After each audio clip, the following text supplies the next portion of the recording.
and welcome to MorningFile. I'm your host, Emma McCarty, and today I am speaking with Denver Della-Vedova, the MSU President-elect for the 2021-2022 school year.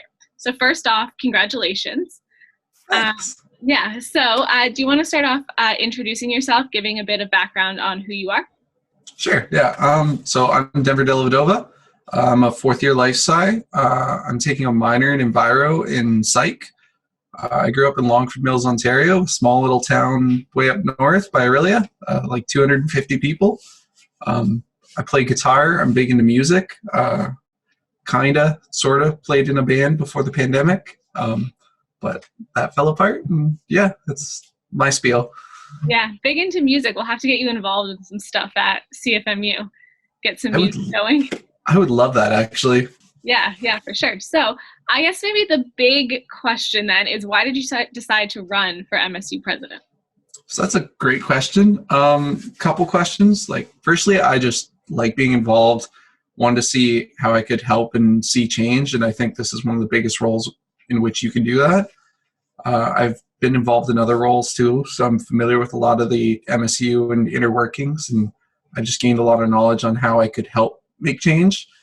I also thought it'd be good because if you look at the role itself, it's a lot of interpersonal skills, a lot of problem solving. I'm a social guy, I'm a good listener, and I like conversation, diplomacy, working through problems, and mediating. That's just, if you ask anyone I know, that's how they describe me. So it's a really natural fit. Yeah, so you said you were involved already with school. What other types of stuff have you done? So I've been on SRA this year and part of last year. I was on first year council as the Brandon Hall chair. Brandon Hall. Committees like internal governance in provincial and federal affairs. I've been on through SRA the last 2 years. This year I'm on clubs advisory council as well, interfaith, the Musk board of members. I'm also on, I've been on Guitar Club for 2.5 years now, and I was on MacBeat for 2 years. So keeping busy, clearly. Yeah.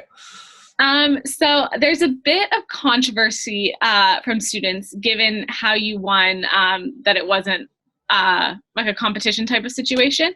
How do you feel? What's your response to that? I think, being on internal governance, I know how a lot of our processes work. We're treating it just like everything else, where it goes through internal governance. It'll be passed on to SRA as kind of what does internal governance want to see. SRA will, vote and decide and discuss it. If they have recommendations, they'll send it back. If they like how bylaws are changed, then they'll move forward with that. So there are actually a few, our last SRA meeting where there was a discussion about bylaw 7A. I think it's going to be handled relatively shortly. So yeah. There's obviously a lot of inner workings that the general school population doesn't get to see. Yeah. So let's get into your platform, I guess. You have something called Denver's ABCs. Do you want to explain that a bit? Yeah. It's funny that slogan came out of, I just realized I had ABC. So it worked. Creative. Thanks. It worked out really good. It wasn't really intentional. It just kind of happened. So first I have accessibility. Next one is bettering advocacy. And the last one's community togetherness and support.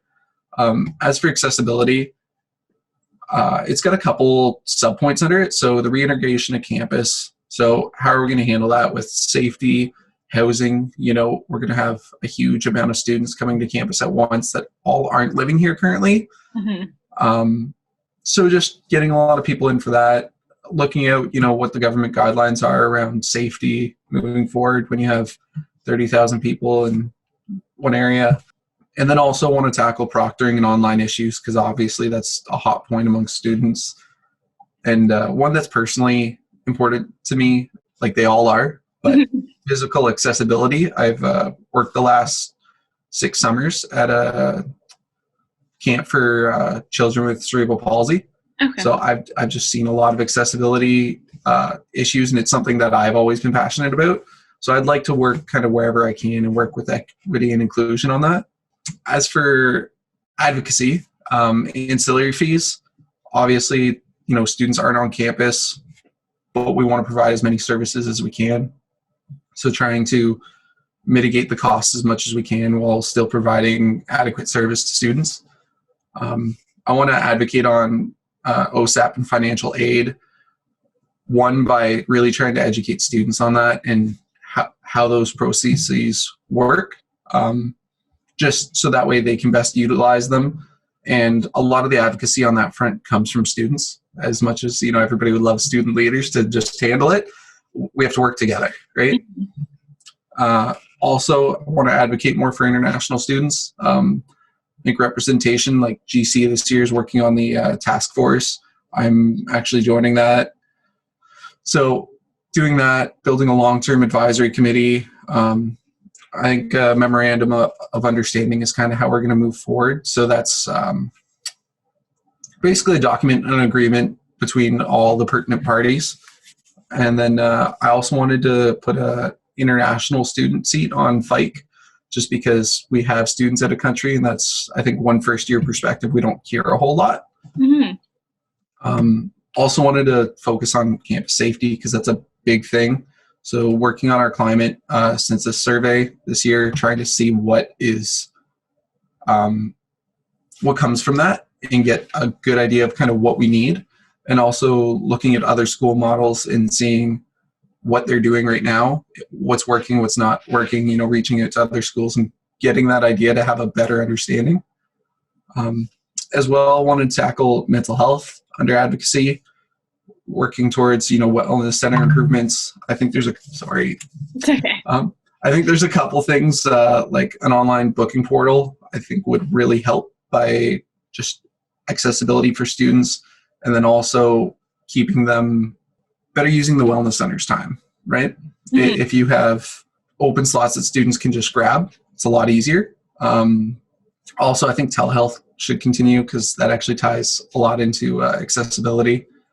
Helping with academics too, online improvements and a digital learning strategy moving forward, just because we've been online for a while. I think everybody's had a chance to see how that works and get an idea of what's going on there.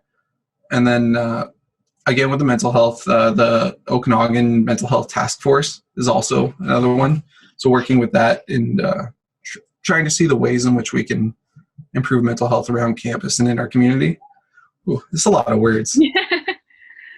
Big platform. Yeah, well, everyone warned me at the start. They said, you know, they're like, just remember, it gets big quick, right? But there's so many issues that are tied together that I think it's important to try and touch on everything.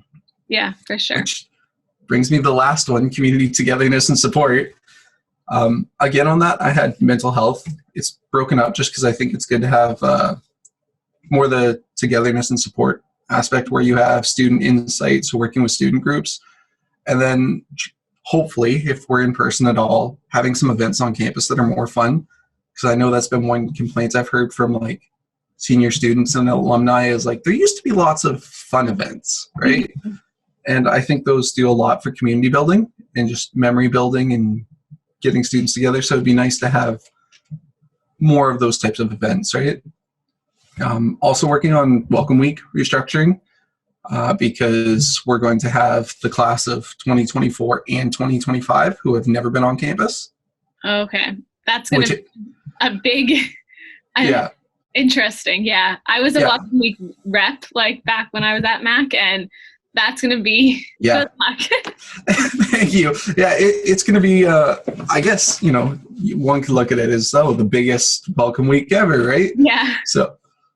So there's going to be a lot of people being lost. So really trying to orientate folks and help there. Also discussing with, you know, FIKE how they've handled this year and kind of the comments that have come this year regarding Welcome Week and kind of the start. Also, I want to try and toss as many supports for students coming back to campus, because there's a lot of things I think students missed on this year. You know, all those students that are in first year this year have never done a lab in person. I know if I was in first year, I would have wanted supports. So really trying to help there. Bettering engagement with the MSU. I know that's one thing that always comes up every year is, you know, transparency or engagement. But I had some different ideas this year. I wanted to really integrate it a little bit into Welcome Week. Which I thought was like a good way to handle it. Is like if one of your first things that you're showed on Welcome Week, especially if we have half the school coming at once, is, hey, you know, here's your MSU, here's all the services, use them, right? Wanted to toss in an Avenue to Learn tab too, and I wanted to work with Clubs Advisory Council on just shaping clubs in general to help with engagement on that end. Also wanted to try support within the MSU, so just more communication between executive board, SRA, faculties, improving all of that. And also financial viability, because, you know, obviously the pandemic has changed a lot of financials. A lot of our services are running remotely. So just trying to make sure things are sustainable and reduce deficits, but at the same time, provide all our wonderful services. Sorry, I know that's a lot.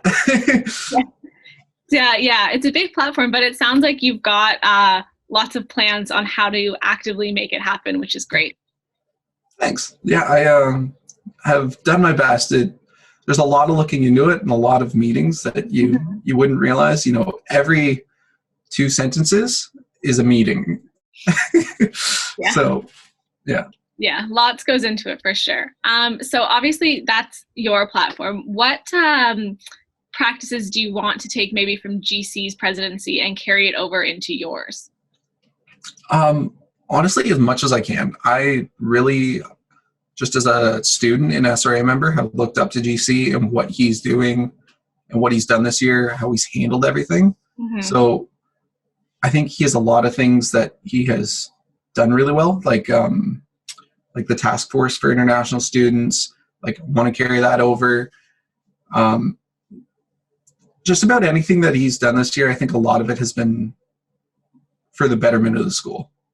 I know that's not super specific, but there's so many things that we've talked about that even now he's still kind of updating on me. Oh yeah, I've been working on this and I've been working on that, right? One big thing is like the only services we had that didn't operate this year was EFERT in SWAT. So trying to keep all services kind of running and providing those, I know was a big thing that he really wanted to see was, you know, students still got everything they wanted out of the MSU. Yeah, for sure.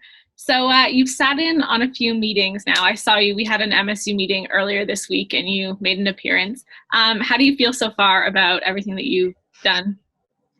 Oh, good. Yeah, it's like I said, I'm a social guy, so I talk a lot, as I'm sure you can tell. I really have liked kind of meeting folks, getting to have conversations, and hearing different perspectives that I've never heard, right, from different staff and folks all around.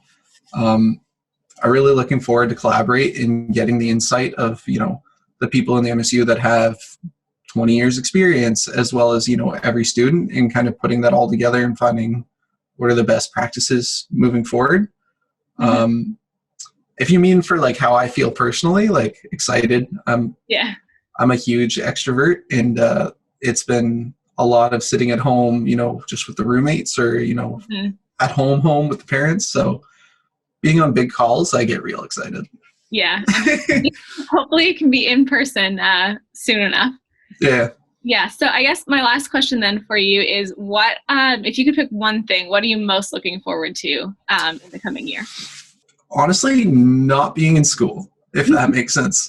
In the sense of like, I've always been for most of my school career, I've been a student leader, but I've been a student leader as well as a student. So I'm really looking forward this year to just being a student leader and doing that wholly. Like that's the focus. Like even this semester, I have, I think, 22 hours of class a week. Yeah. Okay. Yeah. Which is busy, right? So it'll be nice, you know, coming up, graduating, and I can just focus on the MSU, and that's it. Yeah, for sure. Well, I guess that's all the questions I have for you. So good luck in the coming year. I wish you all the best. Hopefully you can get your practices into play. Hopefully we can be in person And yeah, I hope so too. yeah. Well, thank you so much for talking to me today. Thank you. I appreciate it. That was Denver Della-Vedova, the MSU President-elect for the 2021-2022 school year. To visit his platform or to learn more about Denver, you could visit any of his social medias linked down below. For more CFMU content like this, you can visit cfmu.ca/videos.